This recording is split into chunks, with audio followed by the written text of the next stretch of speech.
Hello students, स्वनी GS classes में आप लोगों का बहुत बहुत स्वागत है। मैं दीपशिखा द्विवेदी आप लोगों का बहुत बहुत स्वागत करती हूँ। तो बच्चों चलिए, आज का हमारा जो क्लास होगा यूपी बीएड एंट्रेंस में जो प्रीवियस ईयर 2016 में जो प्रश्न आए थे, उन्हीं प्रश्नों का आज हम डिस्कस करेंगे।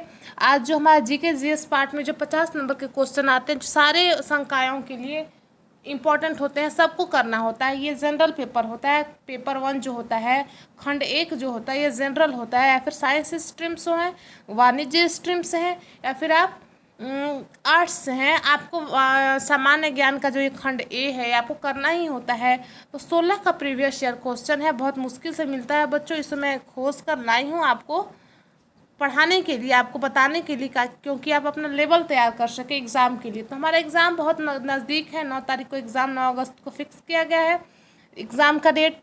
तो ज़रूरी है कि हम अपनी तैयारी को बहुत अच्छे तरीके से करें। इससे प्रीवियस ईयर क्वेश्चन भी इसमें महत्वपूर्ण भूमिका निभाती है बच्चों। प्रीवियस ईयर क्वेश्चन का भी महत्वपूर्ण भूमिका होता है, जिससे आप अपना बेस तैयार कर सकें, आपको किस तरह के क्वेश्चन पूछ जाते हैं। तो चलिए, वीडियो को अब स्टार्ट करने से पहले मैं आप लोगों से एक बात कह दूँ कि जिन लोगों को वीडियो अच्छा लगता है, वीडियो को लाइक शेयर सब्सक्राइब ज़रूर करेंगे हमें, क्योंकि आपका सपोर्ट की बहुत आवश्यकता है।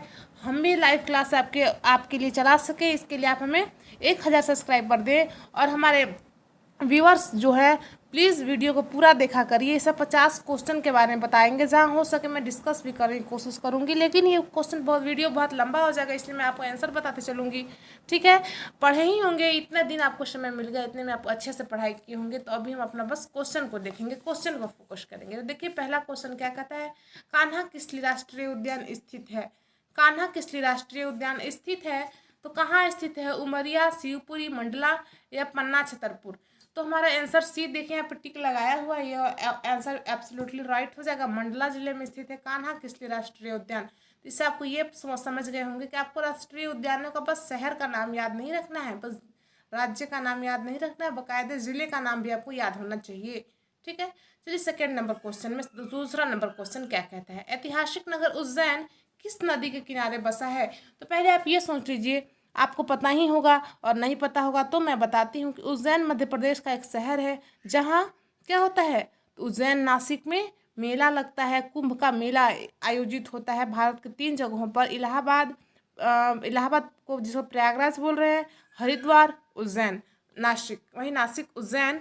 तो देखिए, उज्जैन में जो है, उज्जैन किस नदी के किनारे बसा आपसे पूछा जा रहा है, तो ऑप्शन सी बिल्कुल राइट हो जाएगा। क्षिप्रा नदी के किनारे, क्षिप्रा नदी के किनारे बसा है उज्जैन।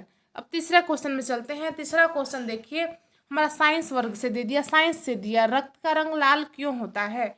रक्त का रंग लाल क्यों होता है, ब्लड का कलर रेड क्यों होता है, आपको बताना है।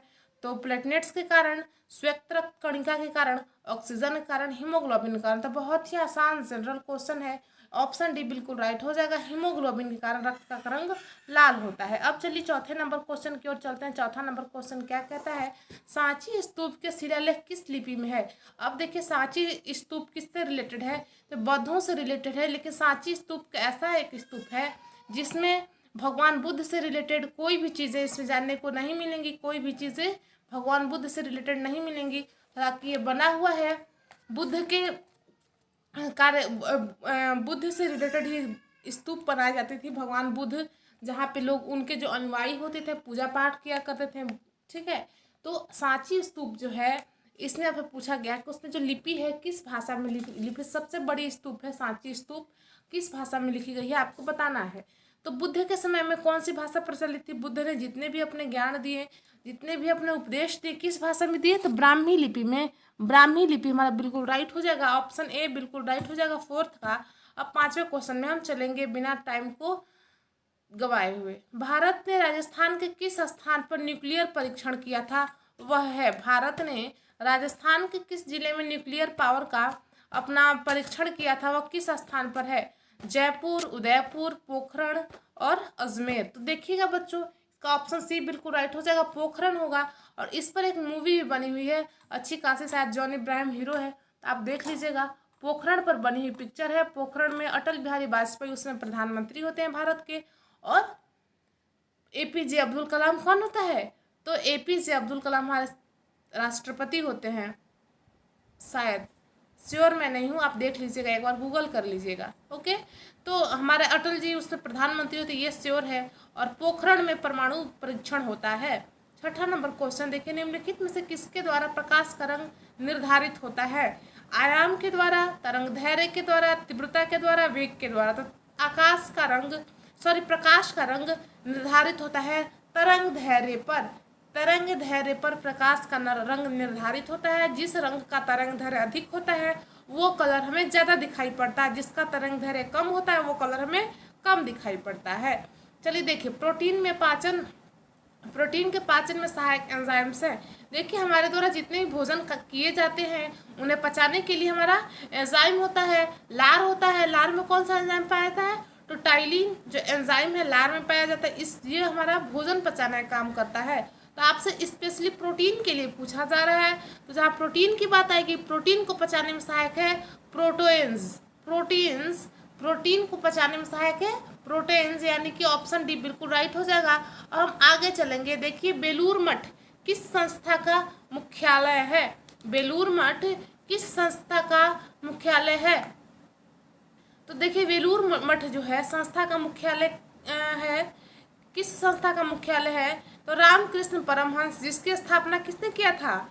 विवेकानंद जी ने। स्वामी विवेकानंद जी ने रामकृष्ण परमहंस मिशन की स्थापना की थी। उसका मुख्यालय कहाँ है? वेलूर मठ। देखिए, क्वेश्चन आपसे ऐसे भी पूछ सकता है कि रामकृष्ण परमहंस का मुख्यालय कहाँ है? तो वेलूर मठ में। और वेलूर मठ किसका मुख्यालय है? रामकृष्ण परमहंस का। ऑप्शन बी बिल्कुल राइट हो जाएगा। अब 9वें नंबर क्वेश्चन में चलेंगे। 9th नंबर क्वेश्चन अपना स्क्रीन पर लगा हुआ है, आप देख सकते हैं।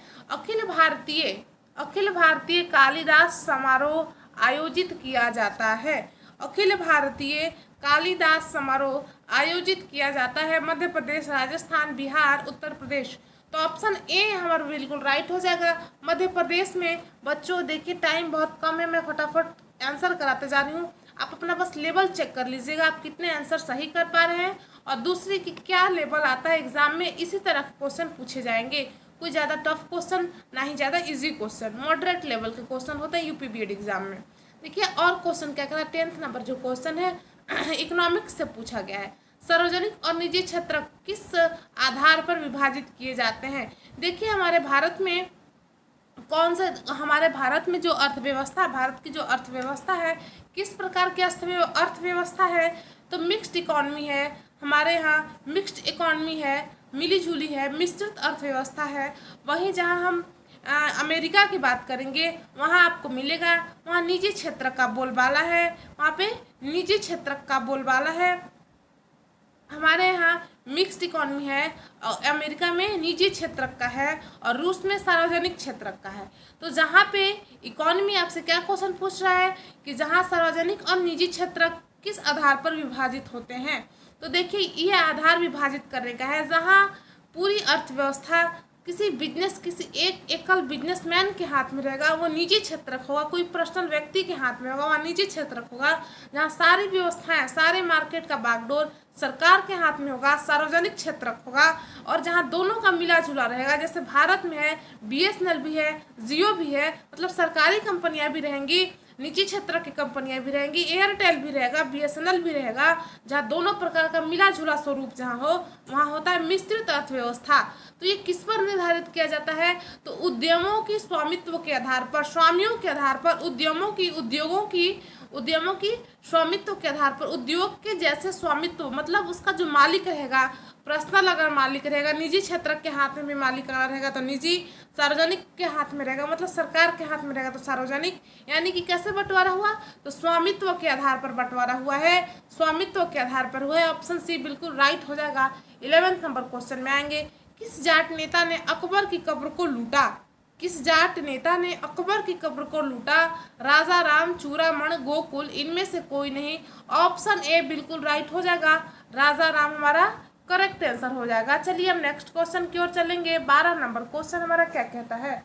आलू का प्रमुख रोग झुलसा निम्न में से किसके कारण होता है? देखिए बच्चों, मेरा ऐसे ये तो प्रीवियस ईयर क्वेश्चन में डिस्कस कर रही हूँ, इससे अलग इस चैनल पर आपको मिल जाएगा। हिस्ट्री से मॉक टेस्ट बहुत सारे लिए जा चुके हैं, वो आपको मिल जाएगा।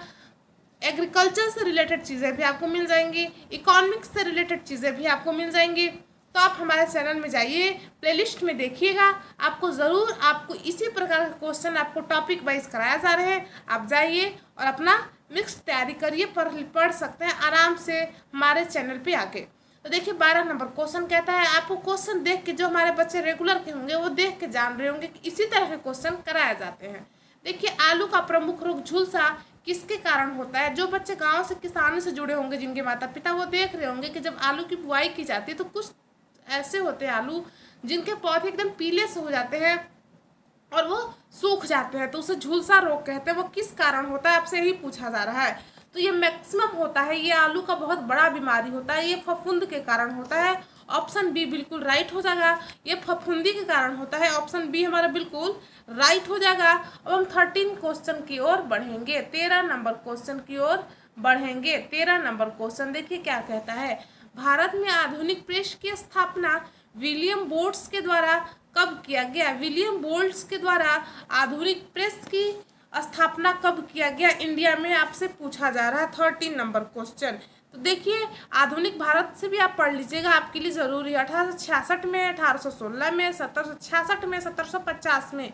तो यहाँ ऑप्शन सी बिल्कुल राइट हो जाएगा। 1766 में विलियम बोल्ट्स के द्वारा भारत में आधुनिक प्रेस की स्थापना की गई। अब देखिए कितनी बार पंडित जवाहरलाल नेहरू, जब हिस्ट्री आप पढ़ेंगे तो याद रखिएगा आधुनिक भारत से बहुत प्रश्न पूछे जाएंगे। मैक्सिमम आपका पॉइंट रहेगा आधुनिक भारत, ठीक है। मिडेवल से बहुत कम, पुरातन से कुछ सेकेंड नंबर पर उसको रखिएगा। अब पूछ रहा है पंडित जवाहरलाल नेहरू भारतीय राष्ट्रीय कांग्रेस के अध्यक्ष कितनी बार बने। तो ऑप्शन ए है 2 बार, 3 बार, 4 बार या 5 बार। तो अब हमारे जवाहरलाल नेहरू जो रहे, भारत के जो राष्ट्रीय कांग्रेस रहा उसको 3 बार अध्यक्ष बनाया गया। पंडित जवाहरलाल नेहरू को 3 बार अध्यक्ष बनाया गया। अब 15 नंबर क्वेश्चन देखिए, देश की सबसे बड़ी सरकारी सहकारी आनंद डेयरी कहाँ स्थित है। गुजरात में, हरियाणा में, पंजाब में, उत्तर प्रदेश में। तो ये तो बिल्कुल आसान है। आनंद डेयरी जो कहाँ है, तो गुजरात में है बच्चों। अमूल भी गुजरात में ही है, आनंद भी गुजरात में ही है। पहले न्यूक्लियर, अब देखिए क्वेश्चन 16 क्या कहता है, पहले न्यूक्लियर रिएक्टर के निर्माण का श्रेय किसे जाता है। न्यूक्लियर रिएक्टर मतलब जिससे न्यूक्लियर, जैसे भूकंप रिएक्टर मशीन से मापा जाता है ना, उसी प्रकार से न्यूक्लियर पावर को मापने का यंत्र रिएक्टर का निर्माण का श्रेय किसे जाता है। 16 नंबर क्वेश्चन का ऑप्शन बी फॉर मी बिल्कुल राइट हो जाएगा। ऑप्शन बी बिल्कुल राइट हो जाएगा। अब आगे चलेंगे नेक्स्ट क्वेश्चन की ओर। निम्नलिखित में से कौन सी व्यापारिक फसल है। व्यापारिक फसल मतलब क्या होगा, जिसका हम घर पर पूरा यूज नहीं कर सकते हैं। अगर बृहद स्तर पर कोई खेती करता है तो वो व्यापार के लिए करता है, उसका यूज ज़्यादा नहीं कर सकता है। जैसे हो गया जूट, कपास, गन्ना, तंबाकू, ठीक है। इस प्रकार की जो फसलें हो गई व्यापारिक फसलें कही जाती हैं। तो 17 में ऑप्शन ए बिल्कुल राइट हो जाएगा, क्योंकि ज्वार, बाजरा इत्यादि का यूज़ हम खाने के लिए कर सकते हैं, लेकिन सूत या कपास का यूज जब प्रोडक्शन हम करते हैं तो उसको हम व्यापार के लिए करते हैं। उसको हम खा नहीं सकते, अपने घर में उसको काट के कपड़ा नहीं बना सकते, उसे मार्केट ही लेके जाएंगे, व्यापार के लिए ही होगा वो, ठीक है। तो चलिए 18 नंबर क्वेश्चन में हम चलते हैं। रविंद्रनाथ टैगोर द्वारा लिखित कहानी का नाम बताइए। रविंद्रनाथ टैगोर द्वारा लिखित कहानी का नाम बताइए। On to the last, all blog, ठीक है। सी है आकाश और डी है काबली वाला। तो रविंद्रनाथ टैगोर की लिखी हुई कहानी है काबली वाला। आई गेस बचपन में आप लोग ज़रूर पढ़े होंगे, मैं तो पढ़ी हूँ। काबली वाला एक चैप्टर का ही नाम था, काबुली वाला, ठीक है। 19 नंबर क्वेश्चन देखिए, सिंधु घाटी सभ्यता का सबसे महत्वपूर्ण लक्षण क्या था। दग्ध ईंटों से बनी इमारतें, प्रथम सही कमान, धर्मस्थल, कला एवं वास्तुकला। तो वहाँ की ईंटें जो थीं, पक्की ईंटें से बनी इमारतें हुआ करती थी सिंधु घाटी सभ्यता का, और ये सबसे बड़ा लक्षण था, सबसे महत्वपूर्ण लक्षण था। अब चलिए 20 नंबर क्वेश्चन की ओर। 20 नंबर क्वेश्चन क्या कहता है, बुद्ध के उपदेशों का संबंध मुख्य रूप में खाली स्थान से है। बुद्ध के उपदेशों का संबंध मुख्य रूप से खाली स्थान से है। एक ही भगवान में भरोसा। अब देखिए भगवान बुद्ध के बारे में अगर आप नहीं पढ़े होंगे तो 1-2 दिन वेट कर लीजिए, मैं बुद्ध से related important facts, only no अनर्गल चीज़ें फालतू की चीज़ें नहीं, बस इंपॉर्टेंट फैक्ट्स कम से कम 25 MCQs आपको मैं करा दूंगी। 1-2 दिन का टाइम दे दीजिए, फिर आज शाम को ही अगर भगवान चाहे, इच्छा हुई ईश्वर की, तो मैं करा दूंगी आपको बुद्ध से जुड़ी चीज़ें 25 इंपॉर्टेंट फैक्ट्स। तो देखिए उनके उपदेश, बुद्ध का उपदेश क्या था, उसका संबंध मुख्य रूप से किससे था, आपसे यही पूछ रहा है। तो भगवान में भरोसा तो नहीं, बिल्कुल नहीं। भगवान बुद्ध जो थे भगवान में भरोसा नहीं करते थे। रस्मों का पालन बिल्कुल नहीं, रस्मों से परे इनका रूल था जो था। और देखिए क्या है, डी ऑप्शन है, आदर्श पूजा तो नहीं, पूजा पाठ में बिलीव नहीं करते थे। यहाँ सी बिल्कुल राइट हो जाएगा। विचार की शुद्धता, आचार विचार की शुद्धता के बारे में ये मुख्य रूप से फोकस करते थे। भगवान बुद्ध और महावीर स्वामी दोनों से मैं आपको 25-25 क्वेश्चन ज़रूर करवा दूंगी। बिलीव करिए, 1-2 दिन का समय दीजिए ताकि आप ये सब क्वेश्चन कर सके। अब देखिए किस नंबर क्वेश्चन है, महावीर स्वामी का प्रथम शिष्य कौन था। महावीर स्वामी का प्रथम शिष्य कौन था। जमाली, चरवाक, भद्रबाहु, स्थूलभद्र। तो देखिए भद्रबाहु, स्थूलभद्र, ये तो महावीर स्वामी का जो हमारा जो धर्म था, उनका कौन सा धर्म था, तो भगवान बुद्ध बौद्ध धर्म यानी कि जैन धर्म 2 भाग में डिवाइड हो गया था। एक भद्रबाहु, एक स्थूलबाहु, ठीक है। स्थूलबाहु और भद्रबाहु अलग अलग हो गए थे। तो महावीर स्वामी के आपको पूछ रहा है प्रथम शिष्य कौन था, तो ये सब शिष्य थे, लेकिन सबसे बाद में आए महावीर स्वामी का जो दामाद था जमाली, उनका प्रथम शिष्य बना कौन, तो जमाली ही प्रथम शिष्य बना था, उनका दामाद, ठीक है। अब चलिए 22 नंबर क्वेश्चन देखते हैं। इनमें से एक संगीतमय माना जाता है, वेदों के बारे में पूछा जा रहा है।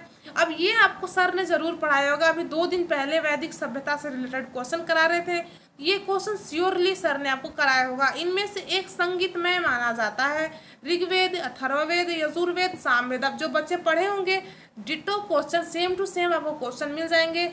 सर ने ये क्वेश्चन कराया है, आप देख सकते हैं प्लेलिस्ट में जाकर वीडियो खोलकर। इनमें से एक संगीतमय माना जाता है, किस वेद को संगीतमय माना जाता है, तो डी ऑप्शन बिल्कुल राइट हो जाएगा। सामवेद को बिल्कुल संगीतमय वेद माना जाता है क्योंकि इसमें संगीत की चर्चा की गई है। अब 26 नंबर क्वेश्चन देखिए, 23 नंबर क्वेश्चन देखिए। टैपुग दर्रा भारत को किस देश से जोड़ने वाला पर्वतीय मार्ग है। टैपुंग दर्रा से भारत से कौन सा देश जुड़ता है।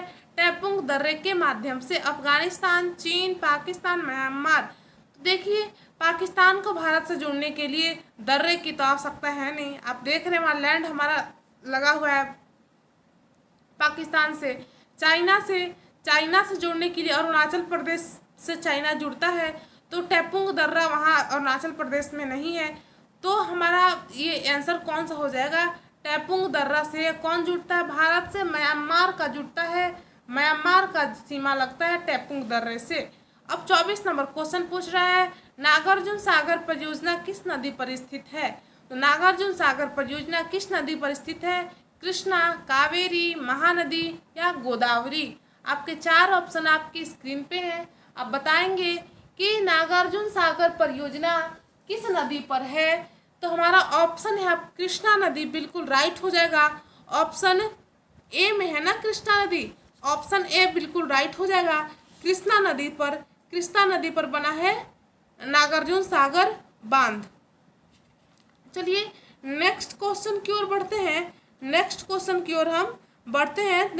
देखिए, आपका स्क्रीन पर ही है, आप बता सकते हैं। आप ये भी एक और बात याद रखिएगा कि नागार्जुन सागर जो बांध है आंध्र प्रदेश और तेलंगाना की सीमा पर बंधा हुआ है। देखिए क्योंकि तेलंगाना आंध्र प्रदेश से 14 में अलग हुआ है ना, पहले तो आंध्र प्रदेश का ही पार्ट था, तो यह आंध्र प्रदेश में बना था बांध, लेकिन जब तेलंगाना अलग हो गया तो आपसे पूछा जाएगा कि कहाँ पे स्थित है, तो आंध्र प्रदेश और तेलंगाना के बॉर्डर पर स्थित है।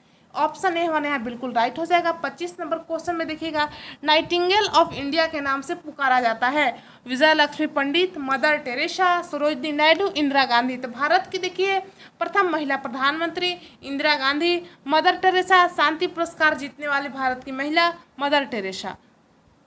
विजय लक्ष्मी पंडित हमारे संविधान के निर्माण में भाग लेने वाली महिला। सरोजनी नायडू उत्तर प्रदेश की प्रथम महिला गवर्नर सरोजनी नायडू, इन्हीं को नाइटिंगेल ऑफ इंडिया कहा जाता है। ऑप्शन सी यहाँ भी बिल्कुल राइट हो जाएगा, बिल्कुल राइट हो जाएगा ऑप्शन सी। आगे चलते हैं, फटाफट पढ़ते हैं। लीरा किस देश की मुद्रा का नाम है? देखिए बच्चे, आप ये भी याद कर लेंगे बिल्कुल, अगर आपके पास बुक होगा, नहीं तो मैं तो ज़रूर कराऊंगी इस टॉपिक को। देश की राजधानी और वहाँ की मुद्रा, तो लीरा किसकी मुद्रा है? इटली की मुद्रा है लीरा। अब ज़्यादा हम डिस्कस नहीं कर पा रहे हैं, इसके लिए मुझे दुख है, क्योंकि वीडियो बहुत लंबा हो जाएगा। मुझे पूरा पेपर यहाँ डिस्कस करना है जीएस का। चंद्रमा पर पैर रखने वाला प्रथम व्यक्ति है Yuri Gagarin, Neil Armstrong, Alan Shepard, Rakesh Sharma. तो नील आर्मस्ट्रॉन्ग बिल्कुल राइट हो जाएगा, ऑप्शन बी बिल्कुल राइट हो जाएगा। अब चलिए देखिए 28 नंबर क्वेश्चन, ये आपका जुड़ा हुआ है किससे?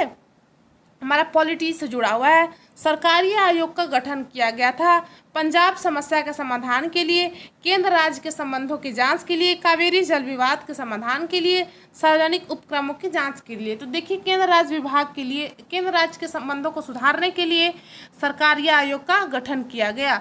अब देखिए 29 नंबर क्वेश्चन, राजा राम मोहन राय खालिस्तान से संबंधित नहीं है। राजा राम मोहन राय खालिस्तान से संबंधित नहीं है, तो सती प्रथा से तो संबंधित है ही, सती प्रथा निषेध से, विधवा पुनर्विवाह से बिल्कुल संबंधित है। अंग्रेजी शिक्षा का प्रोत्साहन भी इन्होंने किया, लेकिन संस्कृत शिक्षा यहाँ पर बिल्कुल रॉन्ग हो जाएगा, संस्कृत शिक्षा बिल्कुल रॉन्ग हो जाएगा। अब आगे चलेंगे 30 नंबर क्वेश्चन, फ्रांसीसी ईस्ट इंडिया कंपनी का निर्माण किसके शासनकाल में हुआ? फ्रांसीसी ईस्ट इंडिया कंपनी का निर्माण किसके शासनकाल में हुआ? लुई 13वां, लुई 14वां, 15वां, लुई 16वां। तो लुई 14वां काल में हुआ, लुई 14वां काल में हुआ फ्रांसीसी ईस्ट इंडिया कंपनी का गठन।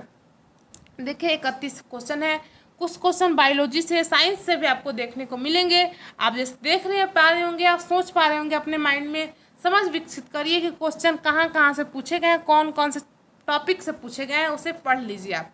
तो हड्डी तोड़ ज्वर को सामान्यतः क्या कहा जाता है?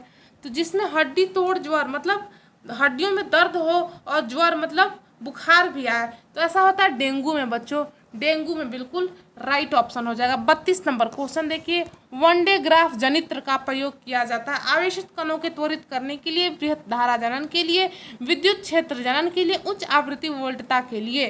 तो 32 का आंसर हमारा डी बिल्कुल राइट हो जाएगा। वनडे ग्राफ जनित्र का उपयोग किया जाता है उच्च आवृत्ति वोल्टता की जनन के लिए। अब चलिए नेक्स्ट क्वेश्चन की ओर बढ़ेंगे। 33 नंबर क्वेश्चन, डीएनए एवं अंगुली छापन नैदानिक शोध केंद्र डायग्नोस्टिक सेंटर अवस्थित है पुणे में, नई दिल्ली में, हैदराबाद में, कलकत्ता में। तो इसका आंसर सी बिल्कुल राइट हो जाएगा, हैदराबाद में अवस्थित है, हैदराबाद में अवस्थित है। 34 क्वेश्चन देखेंगे, 34 नंबर, इनमें से उष्णकटिबंधीय हरितवर्ण कौन सा क्षेत्र है? पश्चिमी घाट, पूर्वी घाट, पश्चिमी हिमालय, मध्य प्रदेश। तो 34 का ऑप्शन ए बिल्कुल राइट हो जाएगा, उष्णकटिबंधीय हरितवर्ण पश्चिमी घाटी को कहा जाता है। 35 क्वेश्चन है, पोलियो वायरस मानव शरीर में कहाँ पलता है? यकृत में, फेफड़े में, ठीक है, छोटी आंत में या मुख में? पोलियो वायरस कहाँ पलता है मतलब कहाँ बढ़ता है? तो ये यकृत में होगा, छोटी आंत में होगा, ऑप्शन सी बिल्कुल राइट हो जाएगा। अब 36 नंबर क्वेश्चन देखिए, इस्पात का चौखट किसे कहा जाता है? अंग्रेजों का भारत में शासन को, भारतीय नागरिक सेवा को, भारतीय रेलवे को, या भारतीय डाक विभाग को? तो इस्पात का चौखट भारतीय नागरिक सेवा को कहा जाता है, ऑप्शन बी बिल्कुल राइट हो जाएगा। नेक्स्ट क्वेश्चन की ओर हम बढ़ेंगे, नेक्स्ट क्वेश्चन की ओर हम बढ़ेंगे। चलिए देखिए, वस्पोत्सर्जन में पौधे का कौन सा भाग होता है? वस्पोत्सर्जन में पौधे का कौन सा अंग भाग लेता है? पौधा जो अपना खाना बनाता है प्रकाश संश्लेषण के माध्यम से, वही आपसे पूछ रहा है, उसमें वस्पोत्सर्जन भी एक प्रक्रिया होती है, उसमें पौधे का कौन सा अंग भाग लेता है? तो पौधे की जो पत्तियां होती हैं वस्पोत्सर्जन में भाग लेती हैं पौधे की पत्तियां, ऑप्शन सी बिल्कुल राइट हो जाएगा, पौधे की पत्तियां भाग लेती हैं। अब चलिए देखिए नेक्स्ट क्वेश्चन, श्वसन के दौरान ऊर्जा कहाँ पैदा होती है? पर्णहरित में, माइटोकॉन्ड्रिया में, डीएनए में, आरएनए में? देखिए बायोलॉजी से क्वेश्चन ज़्यादा पूछे गए हैं, आप ज़रूर पढ़ लीजिएगा, बायोलॉजी से रिलेटेड कुछ चीज़ें, साइंस की भी चीज़ें आप ज़रूर पढ़ लीजिएगा। तो श्वसन के दौरान ऊर्जा माइटोकॉन्ड्रिया में पैदा होती है, 38 का बी बिल्कुल राइट हो जाएगा। 39 नंबर क्वेश्चन देखिए, आरएनए में कौन से नाइट्रोजनी आधार नहीं पाए जाते हैं? थायमीन, यूरेसिल, एडिनिल या ग्वानिन? ठीक है, 39 का क्या होगा बताइए जल्दी जल्दी। तो थायमीन यहाँ पर बिल्कुल राइट हो जाएगा, ऑप्शन ए बिल्कुल सही हो जाएगा। और 40 नंबर क्वेश्चन में चलेंगे, संसाधन का मूल्य किस पर निर्भर करता है? मात्रा पर, गुणवत्ता पर, समाज की आवश्यकता पर, ऊर्जा का अंश पर? तो देखिए, संसाधन माने कोई भी वस्तु का मूल्य किस पर निर्धारण करता है? तो उसकी आवश्यकता पर निर्भर करता है। यदि आपको अगर अभी फोन की आवश्यकता है तो उसका मूल्य कैसे निर्भर करता है? तो उसका मूल्य वही समझ सकता है फ़ोन का जिसके पास नहीं है।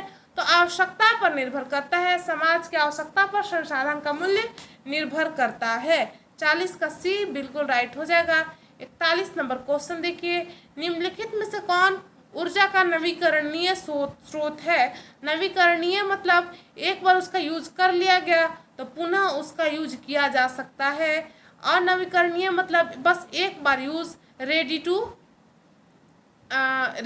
ईट नहीं होता है ना चाइनीज़ वाला, लाए तुरंत पका पकाया, आप तो मैगी भी मिल रहा है, लाए उसमें बस थोड़ा सा गर्म पानी डालिए, रेडी टू ईट, तुरंत खा लीजिए। ठीक है, लिखकर फेंकने वाली पेन आ रही है, पहले लोग रिफिल डाल के लिखते थे, उससे पहले लोग इंक भर भर के लिखते थे। तो देखिए वही आपसे पूछा जा रहा है कि नवीकरणीय जिसका हम यूज़ दोबारा कर सकें। रिफिल वाली अगर आपके पास पेन रहेगी उसका रिफिल भर के आप दोबारा यूज़ कर लेंगे तो वो नवीकरणीय हो जाएगा, और जिसका दोबारा यूज़ नहीं कर पाए वो अनवीकरणीय। तो आपसे पूछ रहा है नवीकरणीय स्रोत कौन से हैं? देखिए पेट्रोलियम, यूज़ कर लेंगे पेट्रोलियम का तो उसको बनने में बहुत समय लगेगा, बनने के लिए तो बन जाएगा लेकिन बहुत समय लगेगा। पेट्रोलियम यहाँ पे नहीं होगा। प्राकृतिक गैसेज भी नहीं होंगी क्योंकि इन्हें भी बनने में बहुत समय लगता है।